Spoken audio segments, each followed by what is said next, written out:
Stick until the end to see how a deluded man meets his fate and gets the karma he deserves because he's stalking and committing criminal acts. We're recapping a 2019 episode of an American horror anthology web television series, Into the Dark. Spoilers ahead, and let's dive right in. Jennifer, one of the few remaining people in the office on a Friday night, hastily drafts an email to her ex-fiancé, intending to catch a flight to New York for an extended weekend visit on Valentine's Day. With her leave approaching, she takes a handful of candles and heads for the exit. Meanwhile, Guy, also preparing to leave, coincidentally finds himself waiting for the elevator at the same time. Jennifer boards on the 49th floor, with Guy joining her on the 42nd. Initiating conversation and attempting to lighten the mood with jokes, Guy's efforts are met with polite but distant responses from Jennifer, who seems uninterested in engaging further. As they ride, Guy points out an engraving on the wall, but their journey is abruptly stopped as the elevator comes to a standstill. Despite Guy's attempts to fix the situation by trying various buttons and keys, including the alarm, the elevator remains unresponsive, trapping them inside. What a lucky guy to be trapped in an elevator with a pretty girl. Despite their attempts to signal the fully functional camera, their calls go unanswered, escalating the situation. Adding to their distress, they discover that none of their phones have service due to being 4 stories underground. Jennifer expresses concern about the absence of building security, fearing she will miss her flight. After 15 futile minutes of calling for help and banging on the door, they realize no one can hear them. Guy suggests the possibility of an escape hatch, prompting Jennifer to awkwardly climb onto his shoulders as they inspect the elevator ceiling. However, she injures her hand while banging on it, prompting Guy to gently lower her back down. An hour later, Jennifer abandons the idea that she'll make her flight,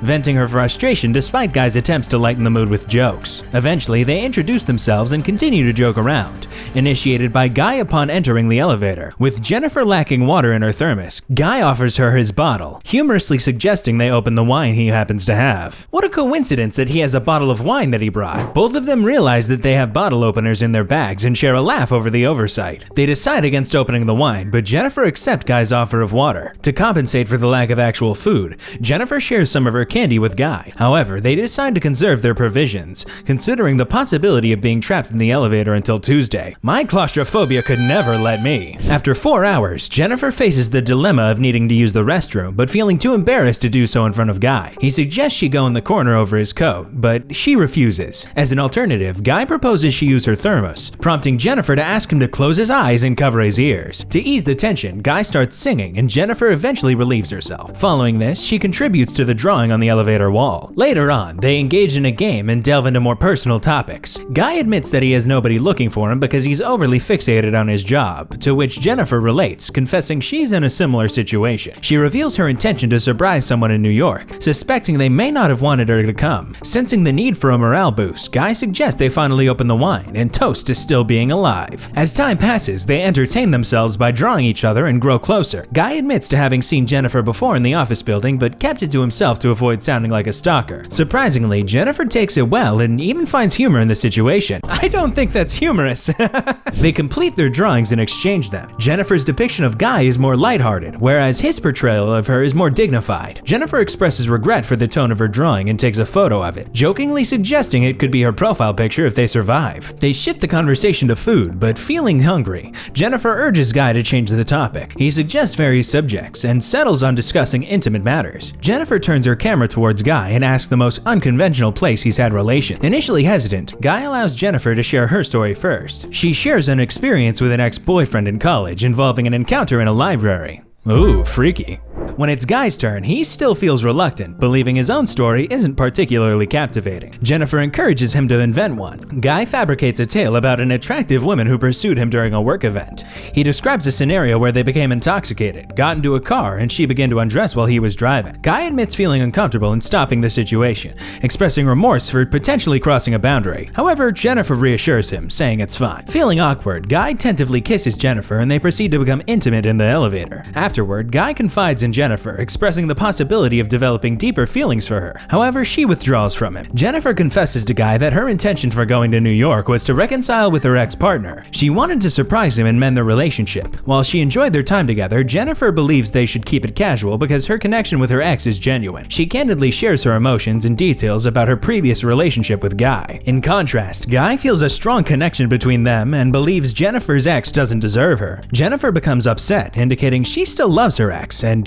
asserts that once they're out of this elevator, they'll return to their separate lives. Despite her stance, Guy persists, convinced they're meant to be together. He becomes emotional, feeling isolated despite their confinement together. I don't think this guy has any problems crossing any boundaries. Suddenly, Guy undergoes a change and Jennifer senses it. He reveals his true identity, admitting he lied about his workplace and name. He discloses that he observed Jennifer's daily life at work and even possesses security footage and images of her, along with timestamps. Guy, who is actually the building security guard, expresses frustrations about being unnoticed. This revelation alarms Jennifer, especially when Guy expresses his resentment at being overlooked. Despite working at the front desk, she failed to recognize him. He asserts that he knows her better than her ex and admits to orchestrating their encounter that night. Pulling out a key, he frees the elevator. Shocked by his actions, Jennifer threatens to call the police, but he retaliates by grabbing her, leading to a struggle. During the altercation, Jennifer accidentally breaks the elevator key while swinging her legs. Despite her efforts, he knocks her out with her own shoe, leaving her fearing she may have caused some serious harm. However, he also loses consciousness during the altercation. She's got some fight in her, I'll admit.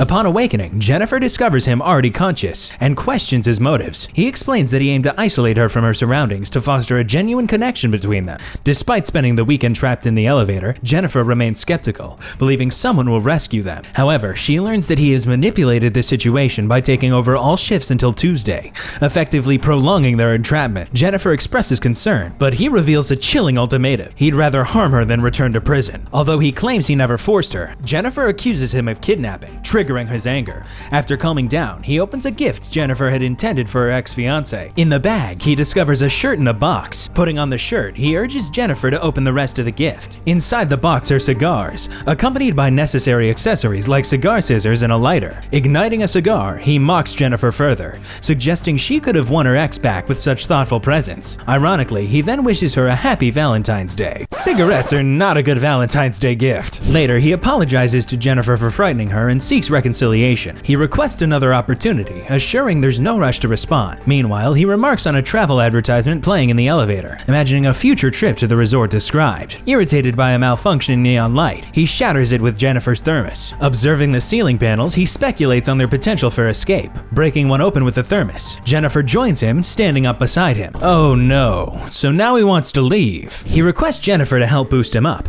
assuring her he'll return to his sister. However, Jennifer suggests it would be simpler if he boosts her instead, citing her lack of strength. Doubting she'll honor her promise and fearing she'll involve the authorities, he expresses his skepticism. Jennifer reassures him with words he wants to hear, convincing him to aid her. She climbs onto his shoulders and exits the elevator. Delighted by their escape, he directs her towards the ladder and the door. Jennifer turns back, provocatively gesturing with her middle finger, infuriating him. As she ascends the ladder, he devises his own means of escape, fashioning a makeshift rope from two pieces of clothing to throw over the elevator beam. As Jennifer moves towards the door, he begins to climb, warning her to flee because she's about to meet her demise. He swiftly catches up to her level. Jennifer reaches the door and cries out for assistance, but he seizes her suddenly, throwing them both back into the elevator. They both lose consciousness. These two just argue and fall unconscious. But for real, this guy is a pig. Jennifer awakens first, noticing the fire sprinklers above her and devising a new strategy for escape. Attempting to trigger the fire alarms by lighting a cigar proves futile, so she resorts to igniting a small fire.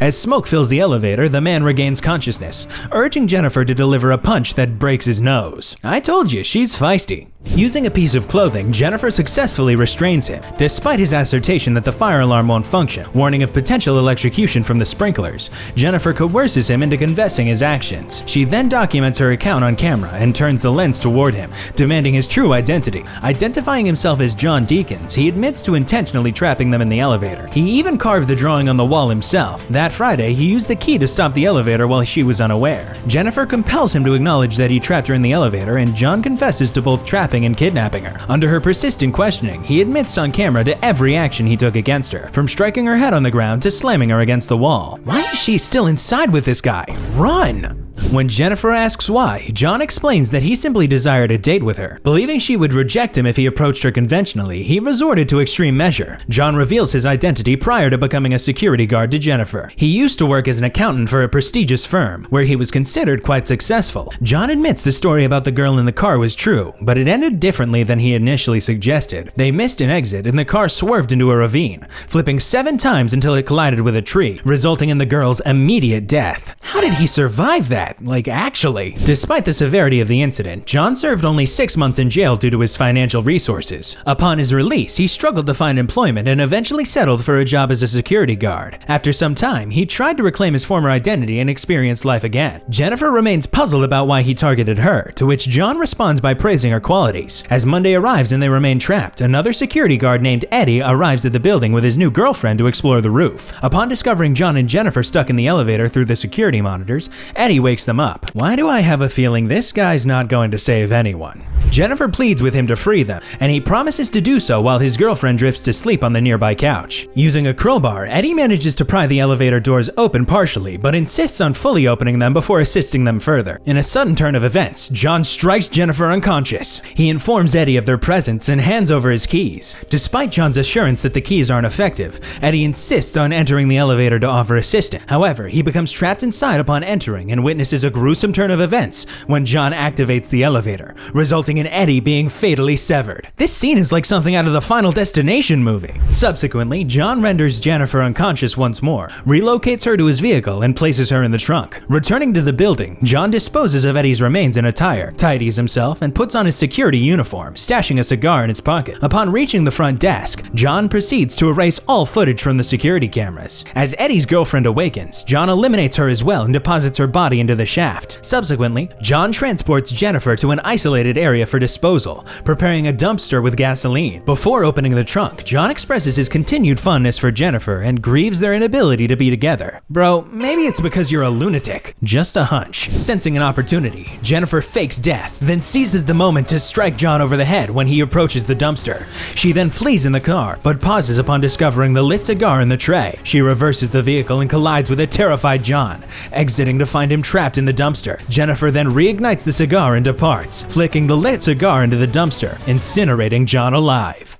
Maybe the lesson here is not to stay late on your job and not to have intercourse in the elevator with a complete stranger just because the elevator stopped. I rate this episode 7 out of 10. What do you think? Looks like this movie pill is starting to wear off. But don't worry, there's always more where that came from. Tap here to keep the effects going with this next movie, because who can stop at just one? And while you're at it, don't forget to like and subscribe, because your next movie dose is just a click away.